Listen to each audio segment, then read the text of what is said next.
Isa rin ba itong paborito nyong bilhin sa mga bakery ng kabataan nyo?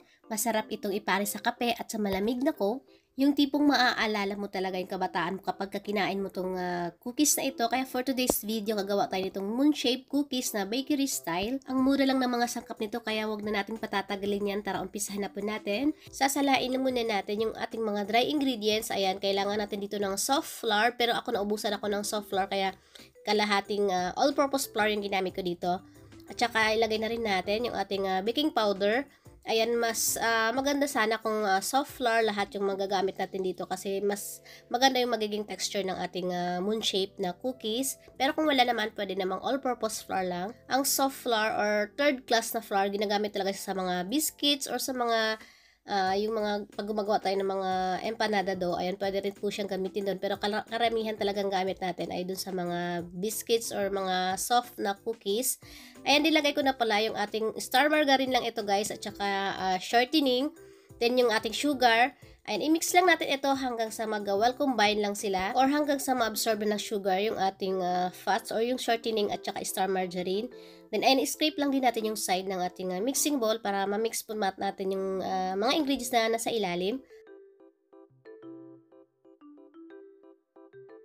Ilagay na rin natin yung 1 large egg, vanilla at saka yung ating evaporated milk. Kailangan yung egg natin at saka yung evaporated milk ay naka room temperature siya. Then i-mix lang natin ito sa medium speed lang. Huwag po nating lakasan yung pag-mix natin para hindi po magkaroon ng air yung ating cookies, or dapat medyo dense yung ating cookies pero malambot pa rin siya. Mga 2 to 3 minutes lang po, pero pwede po kayong gumamit ng hand mixer or kahit wire whisk lang yung pang-mix nyo dito, pwede naman. Basta ang importante, mahalo po nating maigi yung ating mga ingredients. Nilagay ko na pala yung kalahati ng ating dry ingredients. Ito naman yung ating baking soda, nakalimutan ko siyang ilagay kanina sa ating flour. Then ayan, i-mix lang natin ito hanggang sa medyo mag-absorb lang yung ating margarine or yung ating fats doon sa ating dry ingredients. Then ito, nilagay ko na rin pa konti-konti yung ating remaining or yung ating natirang dry ingredients.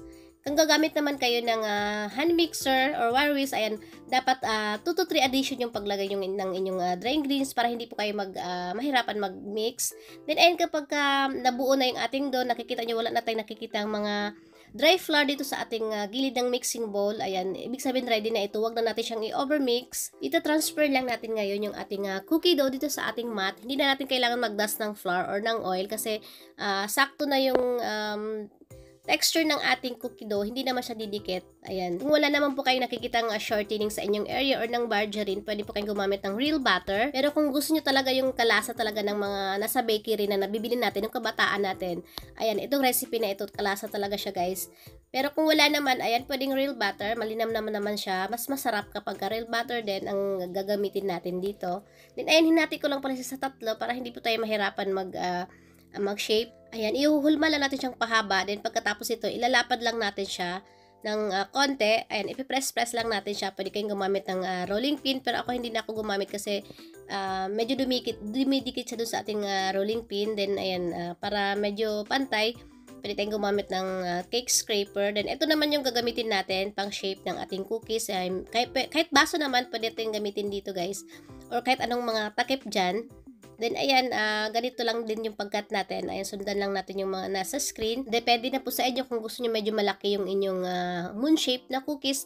Pwede kayong gumamit ng mas malaking cutter. Pero ito talaga yung standard size ng moon shape cookies. Pero ngayon yung nakikita ko sa mga bakery ngayon, guys, ayan, mas maliit pa dito yung size ng moon shape cookies nila. Ganito lang din pala kakapal yung cookies natin. Huwag po natin masyadong kapalan para hindi po matagal yung baking time natin. Kasi kapag natagalan, ayan, baka mahilaw yung ating cookies kasi maluluto na yung ibabaw niya tapos yung ilalim niya hilaw pa. So kailangan sakto lang yung kapal ng ating cookies. Then ulit-ulitin lang natin tong proseso na ito dito sa ating mga natira pang mga cookie dough. Dito sa recipe na ito, makakagawa tayo dito ng 36 pieces na moon shape cookies. Then ito naman yung ating egg wash.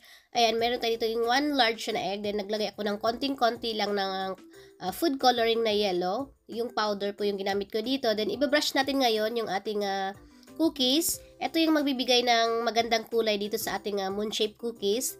Ayan, then pwede nyo rin pong ilagay yung inyong food coloring dun sa inyong cookie dough kanina habang minimix nyo siya. Pero ako dito, hinalo ko na siya sa egg para maganda din siya tingnan kasi magiging shiny siya kapag after natin siyang mabake. Pwede rin po tayong gumamit ng iba't ibang klaseng cutter. Ayan, meron ako ditong square na shape ng cutter din. Ayan, pwede rin pong ganito yung gagawin nyo. Or pwede naman kahit walang cutter, kahit bibilogin nyo lang siya, then i-press nyo siya para lumapad siya ng konti. Meron din po akong nakikitang ganun shape ng cookies sa mga bakery. Ayan, parang ganito yung ginawa nila guys. Ayan, binilog lang niya tapos pinrest na nila para mag-flatten siya ng konti. Then same lang din, ibabrush lang din natin siya ng egg wash. Then i-bake na natin ito sa ating naka-preheat na oven ng 170 degrees Celsius ng 15 to 18 minutes hanggang sa mag-slightly golden brown lang yung ibabaw niya at saka yung gilid niya. Depende po sa ating cookies, kailangan i-check natin siya habang binibake natin. Ayan, lumipat lang pala ako dito sa may balcony kasi mas maliwanag dito. Ayan, medyo madilim kasi dun sa kitchen natin kaya mas maganda dito para kitang-kita yung mga ginawa nating moon shape cookies. Then ganito lang dapat yung pag-bake natin. Ayan, saktong-sakto lang siya, parang nag-brown lang ng konti yung ating cookies. Then ito na lahat yung nagawa natin. Ayan, luto na siya. Palalamigin lang muna natin ito. Ayan, tips ko lang, kailangan medyo malambot pa yung ibabaw ng ating cookies after natin siyang mabake kasi titigas pa ito kapag lumamig na siya. So, kailangan sakto lang din yung pag-bake natin dito. Ganyan, nakikita nyo. Medyo slightly golden brown lang yung kulay ng ating cookies. Then, ayan naman yung texture niya sa loob. Moist siya at saka chewy. Sobrang kalasa niya guys yung mga nabibili natin na mga moon shape cookies sa mga bakery. Pero parang gusto ko siyang gamitan lahat ng star margarine kasi mas mabango yung star margarine kapag ilagay natin sa cookies. Pero kung gusto niyo mag-cut ng costing, ay mas mura kasi yung shortening compared dito sa star margarine. So maganda, kalahating shortening at saka kalahating star margarine kapag lalo na kapag pangbenta natin. Pero kung pangbahay lang naman, pwede naman kahit star margarine lahat or pwede ring butter. Then, ayan guys, meron ako ditong packaging. Ay, nabili ko lang ito sa Shopee. Kung gusto nyo, ilagay ko rin yung link sa description box. May iba't ibang sizes ito. Dito sa size na to, kasya dito yung 10 pieces na moon shape cookies. Ayan, pwede nyo itong ibenta guys ng 100 to 120 pesos kada isa. Ayan, hindi na tayo lugi doon kasi mura lang yung ingredients na ginamit natin dito. 10 pesos kasi ito kada piraso na bibili natin ngayon sa mga bakery. Mas maliit pa dito guys yung size nila.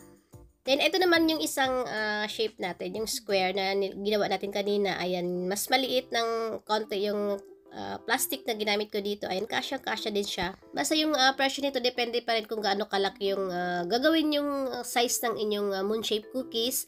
Ayan, ilalagay ko pala mamaya yung size ng ating cutter na ginamit. Ilagay ko rin dun sa description box natin. Nilagyan ko lang siya ng thank you sticker. Pwede nyo rin ilagay yung inyong logo sticker dito na may number nyo. Pwede nyo itong pangpasalubong guys kapag umuwi kayo ng mga probinsya. Lalo na yung mga kababayan natin na mga OFW sa ibang bansa. Ayan, yung iba kasi nami-miss yung mga ganitong klase ng mga pastry natin. Pinoy pastry. Ayan, pwede natin gawing pangnegosyo ito habang nag-work tayo or gawin natin siyang sideline. Matagal din po yung shelf life nito hanggang 7 to 10 days siya. Basta naka-airtight container at maganda yung pag-sealed natin sa kanya. Basta wag lang siyang mapasukan ng hangin or mga dumi para hindi natin siya makontaminate. Pwede natin siyang ibenta per piece or ganitong packaging. Ayan, hanggang sa muli. Kita-kits po tayo ulit sa aking susunod pa mga videos. Maraming salamat po sa inyong palaging panonood at sa inyong suporta. Mag-iingat po tayo palagi.